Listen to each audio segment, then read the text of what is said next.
तो दोस्तों आज हम अपने ओला S1 Pro स्कूटर का रेंज टेस्ट करने वाले हैं। अगर इसको हम 50 टू 60 किलोमीटर की स्पीड में चलाते हैं तो इसमें हमें कितनी रेंज देखने को मिलती है। और अभी कुछ लोगों का ये भी कंसर्न है कि अगर हम ओला स्कूटर में नाइट्रोजन फिल करवाते हैं तो क्या स्कूटर ज़्यादा रेंज निकाल कर देगा या नहीं। तो चलिए देख लेते हैं। तो दोस्तों यहाँ पर अभी हमने अपना स्कूटर फुल्ली चार्ज कर लिया है जो कि 100% शो कर रहा है, जबकि इसका चार्जर अभी भी चल रहा है और इसमें रेड लाइट ब्लिंक कर रही है, यानी कि इसमें अभी भी चार्जिंग हो सकती है। तो चलिए अब हम इसका चार्जर निकाल देते हैं क्योंकि ये लाइट स्टेबल होने में काफी टाइम लग जाएगा। राइड स्टार्ट करने से पहले मैं आपको दिखा देता हूं कि मैंने कितना वेट कैरी किया है। तो इसमें मैंने इस स्कूटर का चार्जर रखा है, वाटर बोतल एंड मेरा वॉलेट है और वहीं मेरा वेट 70 kg का है। नाउ अभी आप देख सकते हैं कि ये स्कूटर फुल्ली 100% चार्ज है और इसमें इको मोड में 170 किलोमीटर रेंज शो कर रहा है, नॉर्मल मोड में यहाँ पर 135 किलोमीटर रेंज शो कर रहा है। बाकी स्पोर्ट एंड हाइपर मोड में तो हम इस स्कूटर को अभी नहीं चलाएंगे।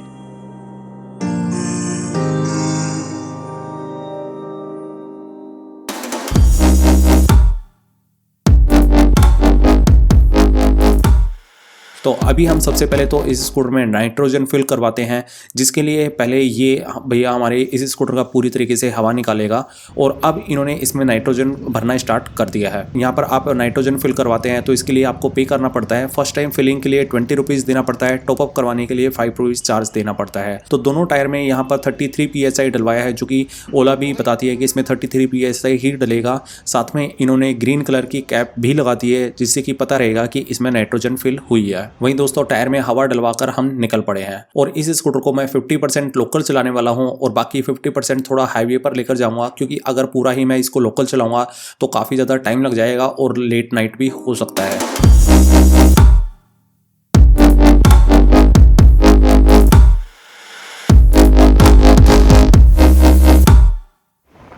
तो अभी 1 से 1.5 घंटा लोकल चलाने के बाद में हम आ गए हैं हाईवे पर और हमने अपनी स्पीड को 50 के आसपास में ही रखा हुआ है। और अब इस स्कूटर की 10% बैटरी भी डाउन हो गई है, तो अब हम इसमें रीजन ब्रेकिंग का भी इस्तेमाल कर सकते हैं, क्योंकि रीजन ब्रेकिंग 10% बैटरी डाउन होने के बाद ही यूज़ होता है, जो कि बीच बीच में मैं ट्राई करता रहूँगा, जिसके लिए आपको राइट थ्रोटल को उल्टा घुमाना पड़ता है। बट मैं सच बताऊँ तो रेगुलर यूज़ में मैं इसका जो रीजन ब्रेकिंग है वो बहुत ही कम यूज़ कर पाता हूँ। बाकी आप में से कितने लोग इसका रीजन ब्रेकिंग यूज़ करते हैं कमेंट बॉक्स में जरूर से बताना।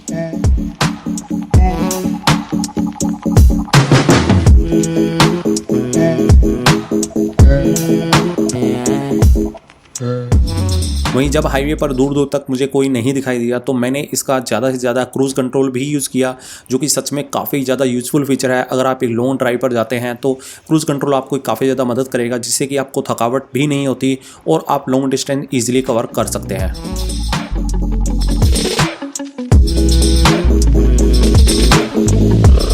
तो अब ये स्कूटर चलाते चलाते हमें 3 घंटे हो चुके हैं और अब मैं थोड़ा सा रेस्ट करूंगा, उसके बाद में राइड को कंटिन्यू करते हैं। तो रेस्ट करने के बाद में हमने इस स्कूटर में देखा तो यहाँ पर 50% बैटरी ड्रॉप हो चुकी है और टोटल डिस्टेंस हमने 74 किलोमीटर का कवर कर लिया है, जिसमें कि एवरेज स्पीड हमारी 40 किलोमीटर की अभी आ रही है, जबकि टॉप स्पीड यहाँ पर 73 किलोमीटर की एक बार गई थी। वहीं अभी ये स्कूटर नॉर्मल मोड में 70 किलोमीटर शो कर रहा है, यानी कि अगर हम कैलकुलेट करते हैं तो अभी अराउंड 140 किलोमीटर के आसपास में इसको चलना चाहिए। वैसे दोस्तों इस स्कूटर का जब से MOS 3 अपडेट हुआ है तब से इसकी बैटरी ऑप्टिमाइजेशन काफी अच्छी हो गई है और इसमें पहले से ज्यादा रेंज निकल कर आ रही है। वहीं आप में से कितने लोगों ने MOS 2 सॉफ्टवेयर इसका चलाया है, क्योंकि MOS 2 सभी पुराने कस्टमर को ही मिला था, बाकी जो अब नया स्कूटर ले रहे हैं उनमें MOS 3 अपडेट होकर मिलता है। वहीं दोस्तों अब 2 घंटे हाईवे पर चलाने के बाद में मैं फिर से लोकल में आ गया हूँ, जहाँ पर मैं अपने थोड़े बहुत काम करूंगा और जो इसकी स्पीड है वो 30-40 या 40-50 के अराउंड ही रहेगी, इससे ज्यादा ऊपर नहीं जाएगी। और देखते हैं कि ये इको मोड में कब लगता है।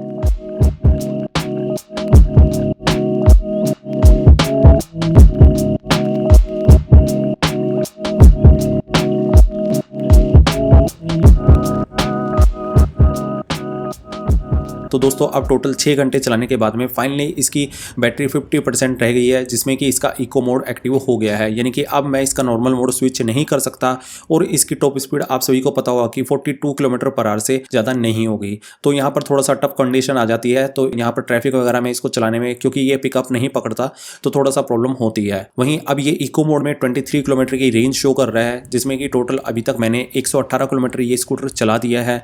तो अभी भी अगर इसको कैलकुलेट करते हैं तो ये वही 140 किलोमीटर के आसपास में टोटल रेंज शो कर रहा है। तो चलिए दोस्तों थोड़ा सा इसको और चला लेते हैं। तो इको मोड में मैंने ये स्कूटर सिर्फ 9.5 किलोमीटर चलाया था और इसने रास्ते में ही मुझे धोखा दे दिया और ये सडनली आउट ऑफ चार्ज हो गया, जो कि काफ़ी ज़्यादा डिसअपॉइंटिंग है। हालांकि मैं अपने घर के पास में ही हूँ तो मुझे इतना ज़्यादा टेंशन नहीं है। वैसे दोस्तों इस स्कूटर को इको मोड में चलाना नहीं चाहिए, क्योंकि ये इको मोड में आने के बाद में कभी भी आउट ऑफ चार्ज शो कर देता है और ये इस स्कूटर में एक प्रॉब्लम है।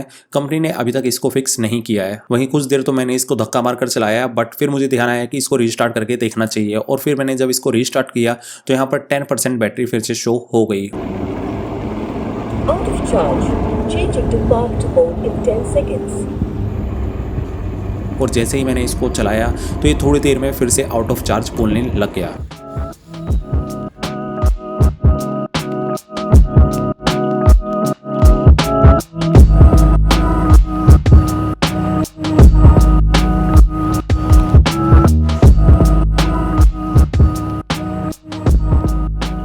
तो ऐसे कर करके मैंने इसको 2-3 बार चला तो दिया था, बट फिर लास्ट में मैं इसको घर ही ले गया था और इसको चार्जिंग पर लगा दिया। तो टोटल डिस्टेंस यहाँ पर मैंने इस स्कूटर से 126 किलोमीटर का कवर किया है, जिसमें कि मैं 4 किलोमीटर और इसको चला सकता हूँ और एवरेज स्पीड यहाँ पर 36 किलोमीटर की शो हो रही है, जबकि टॉप स्पीड यहाँ पर 74 किलोमीटर की एक बार गई थी। तो ओवरऑल ये स्कूटर 130 किलोमीटर की रेंज आपको निकाल कर दे देगा अगर आप इसको 50 से 60 किलोमीटर के आसपास में चलाते हैं। तो वहीं बीच बीच में जब मुझे ट्रैफिक मिला तो मैंने इसको इको मोड में भी स्विच किया था। नेक्स्ट हाईवे पर क्रूज कंट्रोल का यूज काफी किया था और लास्ट इसका रीजन ब्रेकिंग में मैंने थोड़ा थोड़ा कहीं कहीं पर यूज किया था। तो ओवरऑल इलेक्ट्रिक व्हीकल चलाने के लिए आपको थोड़ी सी स्मार्टनेस भी दिखानी पड़ती है और अपनी राइडिंग क्वालिटी को भी सुधारना पड़ता है, तब जाकर आपको एक अच्छी रेंज मिल सकती है और आपकी गाड़ी लॉन्ग टाइम के लिए सस्टेन आराम से कर जाएगी। बाकी नाइट्रोजन फिलिंग करवाने से टायर ज्यादा गर्म नहीं होते और उनकी लाइफ भी बढ़ती है, बट रेंज पर कोई भी इतना खास असर नहीं पड़ता। रेंज आपको वही सेम नॉर्मल जो हवा में मिलती है वही मिलेगी। तो ये था दोस्तों मेरा ओवरऑल रेंज टेस्ट। बाकी आप में से कितने लोग इसका नेक्स्ट रेंज टेस्ट देखना चाहेंगे जिसमें कि मैं इसको स्पोर्ट या हाइपर मोड में चलाऊंगा, कमेंट बॉक्स में जरूर से बताना।